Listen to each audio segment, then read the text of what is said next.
Hey, hey. Hello. We're breaking down the Lord of the Rings Rings of Power trailer. Is this recorded for the channel? Yep. Mm-hmm. So am I being recorded right now? Yep. Oh, okay. Well, for everyone out there watching, thank you for watching this video.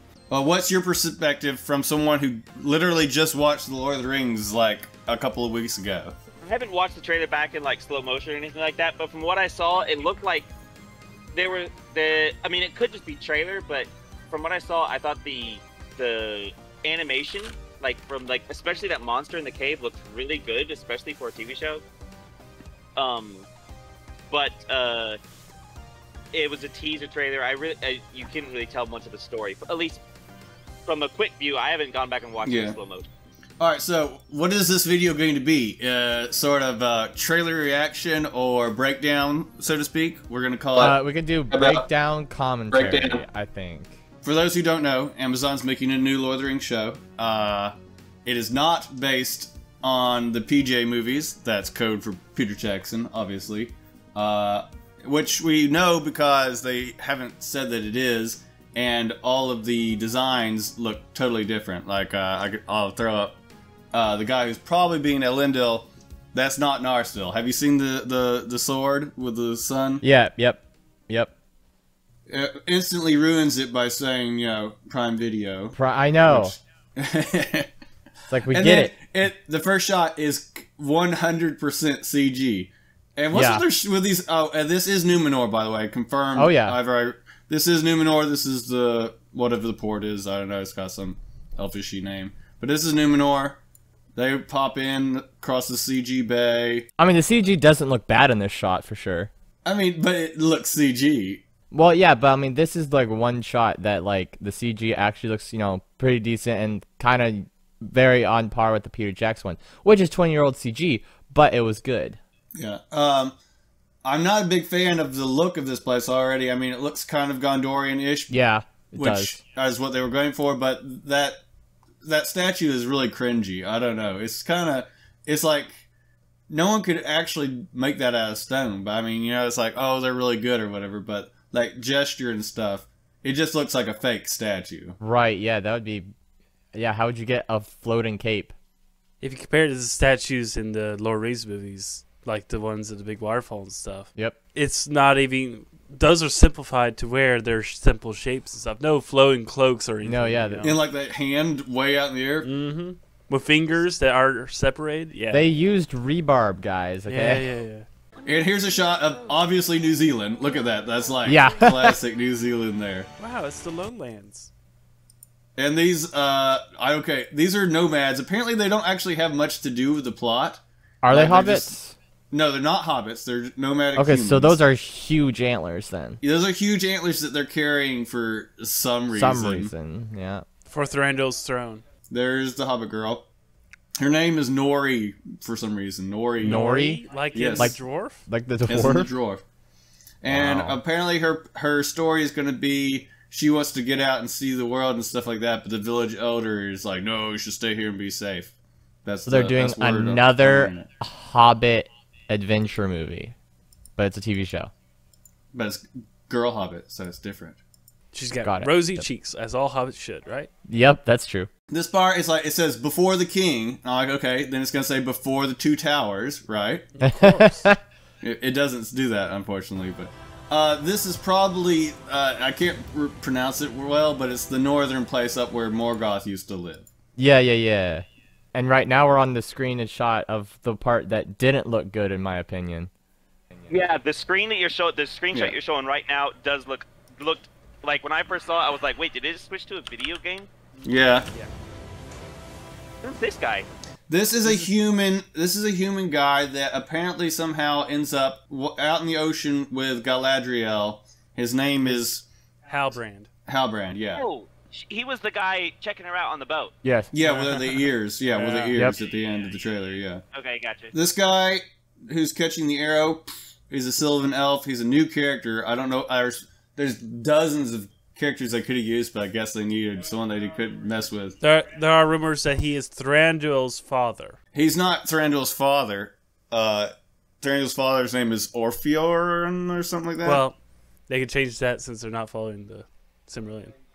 Apparently, according to them, they are going to be following the source really closely, but that's according to them. So if they have new characters like this, that allows them leeway to actually, He did do a pretty cool move, though. They kind of ruined it with slow motion.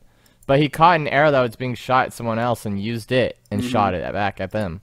Before the ring, there's like a fireball or something. The fireball, we'll get the fireball again in a minute, because it actually lands here in a minute. It's possibly a dude, but this guy is confirmed to be Gil-galad. He looks very elf. He's good. I like him. Spoilers, he literally dies in the opening scene of The Lord of the Rings. Yep, so. well, I still like him, yep. And apparently people were confused. He looks a lot like the guy who plays Gil-galad in the Lord of the Rings movie, but it's not the same actor.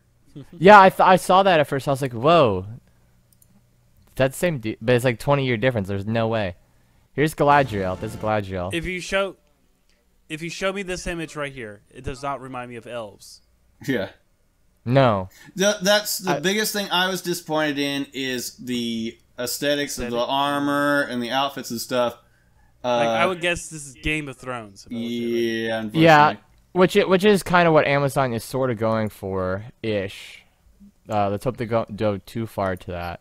I don't know. I'm just not. I really like the old designs from the old one. Not that I wanted them to copy their designs, but I would like to have seen some impressive designs. Well, I mean, that look fresh but realistic at the same time. If that makes sense. Who's the famous Lord of the Rings artist that Peter Jackson heavily? Alan Lee and John Howell. Yeah. Like whenever you think of like elven architecture or armor, you always think of like or Peter Jackson, because he was heavily inspired. Like they did concept art and stuff. Like swirls and scroll work and inlays and appliques, all that stuff. And this just looks like normal medieval armor. She looks really rough in this. Is this Galadriel still? I don't think so. That looks like a beard. I'm pretty sure it looks like a dude. No, I'm pretty sure that's Galadriel. I don't think so. But look at the outfit. I think you're crazy. It's the same, but it's the same outfit. See? I think they just don't know how to do chainmail. The fringe of chainmail around her. Oh, and if this is Mithril, which I bet it is, she's basically invincible. That'd be kind of neat. Well, she kind of has to be. She lives for the next like 3,000 years after this show. So. But yeah, the troll or whatever that is looks pretty impressive. I think. I don't know. Yeah. It's pretty cool. How does it eat anything though? I mean, obviously, I'm super used to the Peter Jackson trolls. It's some sort of cave troll, I would assume, because it's got like rocks growing out of the back of it and stuff. I mean, it definitely looks good.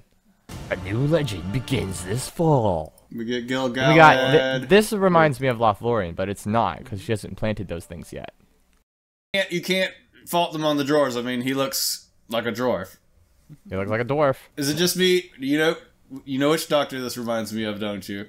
The 11. Bow ties. Yeah. Bow ties are cool. Bow ties are cool. This is Elrond, obviously. Yeah, this is Elrond. Obviously?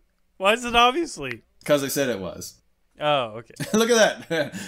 It's like, do you have any fish sticks? This is Durin's sister, apparently.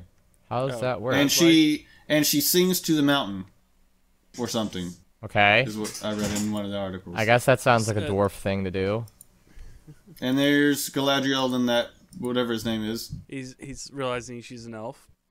There's a naked man. He has a beard. In flames. There's still no word on who the naked man is, and he has a little bit of clothes on. We'll fix this for the video. We'll put some, You know he's the villain. You know he's the villain. Look at that picture. You can just tell. I don't know. Pretty sure they won't reveal Sauron into the. There's a theory that I've heard some people theorize that this may be a blue wizard coming down. Wait, wasn't Sauron an elf? Yeah, no, Sauron's a Maiar, like Gandalf. That big flaming thing in the other shot is supposedly him. He's landing in his own crater and coming out of it, which lends to he's obviously one of the wizards. I would probably say that he's Gandalf, but they're not going to say he's Gandalf for Gandalf a while has or something. Many names. Yeah. Well, if he is Gandalf, at least he's old. Old-ish. Well, yeah, but I mean, it's way better than getting some random like 30-year-old dude to play Gandalf. But that's the Hobbit girl from the previous shots grabbing him out of the crater. Oh, that's why he likes hobbits so much. Makes sense now, right? And there's this dude, which I think it might be the same sort of a similar shot from when we saw Elrond. Isn't that the Sylvan elf from earlier shot? Yeah, it is. Yeah. You can tell. But now he's got an axe and he's been chained up. Why? We don't know. The dwarves are probably mean or something. I think they're trying to force him to fight. Here's a rock. The dwarf, he just splits that rock. It's probably like symbolic or something. Like bury that. Yeah. Hey, the dwarves does look pretty good. The dwarves look good. I like the dwarves pretty well. Yeah, I like how they the have dwarves sort look of a Byzantine look to them. Yeah. That one on the far right has huge beard. My goodness. Luscious is the word you're looking for. I bet it gets caught in every door. Okay, there's our first orc, by the way. A guy he's fighting. Yeah, right. which is practical. Yeah, at least the ear is. At least the ear is, which is very good. So we won't have another Hobbit. Still not a huge fan of any of the armor I've seen. I mean, it looks like Henry V more than Lord of the Rings, but this guy, I'm not sure. I'm not sure who this is. I've seen several different people. Some say it's Finrod. Gladriel's brother. Yeah. I like the torso, the chest plate look fine to me. It's the helmets that are like what? They look like pots. Don't They look like chessmen almost. Yeah, like pawns. Is that Gandalf in The Hobbit, you think? The guy holding the Hobbit girl's hand is the stranger is the only thing they've got for his Sauron, character. maybe. That's another thing. Another thing. Yeah, another rumor is that the stranger is Sauron when he gets back to Middle Earth or something. They're actually going to be contracting the whole story into a timeline to where all the humans don't die off. Is what they basically said. Right, I didn't even think about that. If you make a show about elves, every supporting character that's not an elf just will like die after like one season.